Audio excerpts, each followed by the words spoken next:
Bonjour à vous. Voilà, c'est avec plaisir que je vais continuer ces vidéos qui, j'espère, vous intéresseront. Donc, à la suite des développements que j'ai faits concernant le maxillaire supérieur, le maxillaire inférieur, je voudrais plus particulièrement terminer ce chapitre avec la dent de sagesse. On va commencer par une dent. Comment ? Il y a Myriam qui me dit, enfin, quand même, moi j'attends ça depuis longtemps, tes blabla là sur tout ça. Moi j'attends les dents pour savoir exactement dans ma bouche, ma dent, qu'est-ce qu'elle me dit, ma dent à moi. Écoute, il faut attendre un peu, quoi. Il faut élargir le sujet et puis essayer de comprendre un peu comment les choses se placent, tu vois. Enfin, bon, je vais essayer de répondre. Faut pas être fâché, hein. Je vais y arriver, t'inquiète pas, je vais y arriver. Voilà, Myriam est assez impatiente. Alors, par où on en était ? On va commencer donc par la dent de sagesse. Alors, elle est très, très symptomatique. Et puis, il y a pas mal d'histoires autour de ça au niveau des traitements. En fait, la dent de sagesse, elle se situe à l'intersection ici de la mandibule, de sa branche montante, ici, et de la branche horizontale. Elle est là, uniquement dans l'angle là, voilà. De ce fait, elle est en relation avec l'articulation temporo-maxillaire, l'ATM, c'est pour ça que je continue avec les sujets concernant le crâne, et elle est aussi en relation avec l'oreille, l'écoute. L'écoute. Alors juste une petite digression. Vous savez, il y a une différence entre j'écoute et j'entends. J'entends la rumeur des gens qui sont dans la rue, qui se promènent, qui crient, qui braillent. Mais je les entends, mais je les écoute pas. Voilà. Je les entends, je suis bien obligée de les entendre, mais je les écoute pas. J'ai mis la radio à fond, d'accord ? J'entends le bruit de la radio, mais j'écoute pas. Donc je ne connais pas le sens de ce qu'ils racontent. Eh bien, on est un peu dans ce dilemme entre entendre et écouter. Entendre, c'est l'entendre, c'est la branche horizontale, si vous voulez. Hein ? Cette branche horizontale qui correspond au moi, à ce que je veux, mon désir. Je veux être tranquille, je veux avoir ci, je veux avoir ça. C'est cet espace-temps dans lequel je m'insère. Je veux garder cet espace et je veux avoir le temps pour le faire. Et je prends mon temps. Cet espace-temps aussi, il est corrélé à la mémorisation. Parce que le temps, il sert à mémoriser. Voilà. Je suis née à telle époque, j'ai fait ci, j'ai fait ça, j'ai mémorisé. Et dans cet espace, il y a un temps. Et cet espace est fait pour mesurer le temps. Et puis, cette volonté que je vais exprimer à travers cet espace et ce temps, c'est la volonté de mon ego, de mon moi, ce que je veux moi, voilà. Donc j'entends, mais j'écoute pas forcément. Et qu'est-ce qu'on doit écouter ? Eh bien, ce qu'on écoute, ça fait partie d'un autre système. On écoute avec son oreille aussi, et ça fait partie de la branche montante ici, de cette position où l'on est verticale, et aussi de cette position ici, l'écoute, on écoute avec son cœur, dans le silence. Hein. On entend le bruit, et pour écouter, il faut faire silence à l'intérieur de soi. Donc déjà, la dent de sagesse, on voit qu'elle est située entre deux polarités qui sont complémentaires, mais quelquefois dissociées. Donc, qu'est-ce que ça veut dire que ce plan horizontal aussi ?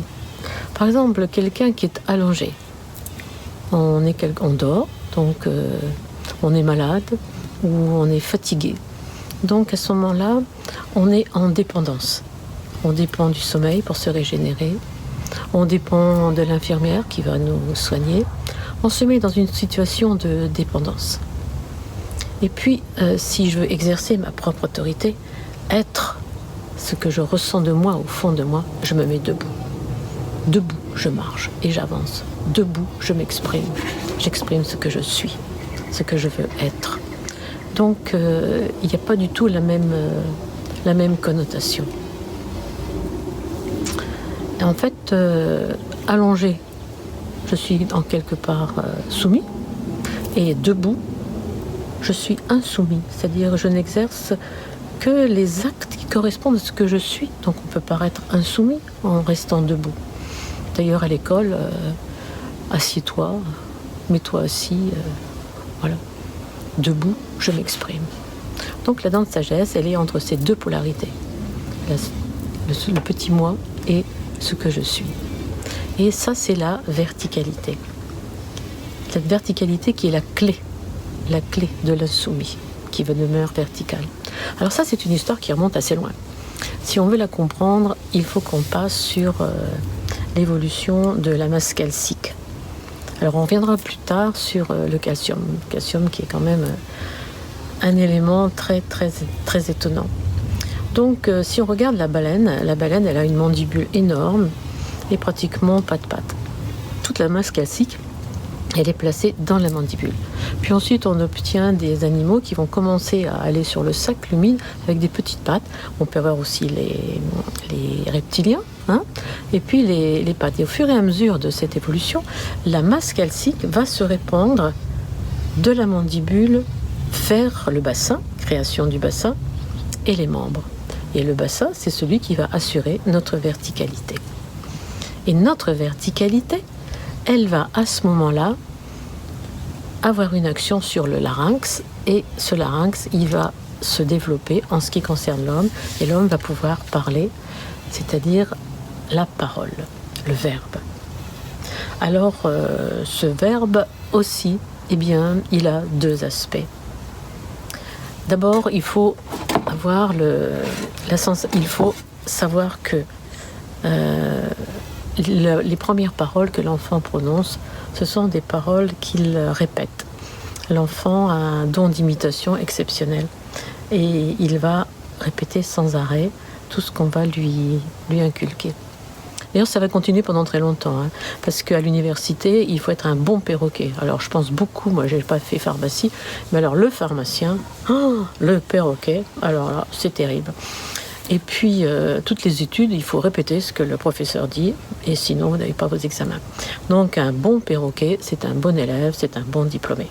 Et puis, de temps en temps, on demande au perroquet de faire des associations. Alors, on demande ça particulièrement, déjà à l'école primaire, dans les dissertations. On demandait thèse, antithèse et synthèse.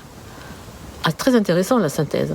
Il fallait faire une relation entre la thèse et l'antithèse, c'est-à-dire à obtenir quelque chose de nouveau. Bon, alors je ne sais pas si en ce moment, toujours dans l'éducation, on favorise ce genre de réflexion, mais c'est un système de réflexion qui conduit quand même à une position d'insoumis, puisqu'on découvre d'autres relations qu'on ne nous avait pas données, c'est-à-dire une porte s'ouvre. Mais on est toujours là, dans une forme de répétition. Et au niveau de la parole, il y a quelque chose qui s'ouvre au-delà de ça. Parce que on parle, et puis quelquefois, sous l'effet soit de la colère, ou de l'empathie, ou de l'amour, on peut dire à quelqu'un des choses. Après, on se dit, mais comment est-ce que j'ai pu dire des choses pareilles ? Ça m'a échappé. Ça m'a échappé. Ça veut dire que dans la parole, il y a des choses qui nous échappent. Et comme on n'invente rien, c'est comme si on avait à l'intérieur de nous un être qu'on ignore, qu'on n'écoute pas, notre petite voix, hein, cet être-là, qui d'un seul coup, pouf, vous sort quelque chose, et puis en se reculant, on se dit, mais qu'est-ce que j'ai raconté là ? Mais c'est pas si bête que ça. Hein. Bon, puis je l'ai dit, et puis là je regrette, enfin bon, on discute à ce moment-là avec soi-même. Et c'est là où c'est très intéressant. Et c'est là où le mystère de la dent de sagesse intervient. On peut discuter avec soi-même de ce qu'on est sur différents plans. Et puis, pour clôturer cet exposé, je vais vous parler d'un animal qui est assez fascinant, l'éléphant. L'éléphant, c'est un des... Je ne sais pas si c'est le seul ou s'il y en a d'autres, mais il a une verticalisation au niveau de la boîte crânienne derrière. Il se verticalise comme ça. Et alors, il a, tout le monde le sait, une trompe. et 2 canines. En fait, ce pas des canines, des défenses qui correspondent aux latérales, on verra ça plus tard. Et avec cette trompe, ce qui est amusant, c'est qu'il va saisir la nourriture et il va la lancer, mais tout au fond, derrière les molaires. Nous alimentons notre être profond avec des connaissances, des perceptions. Eh bien, l'éléphant, lui, il nourrit tout au fond ce qui correspond à ses dents de sagesse avec la nourriture. Voilà. Et bien sur ce, je vais vous quitter. Je vous souhaite une bonne journée et puis je vous dis à bientôt.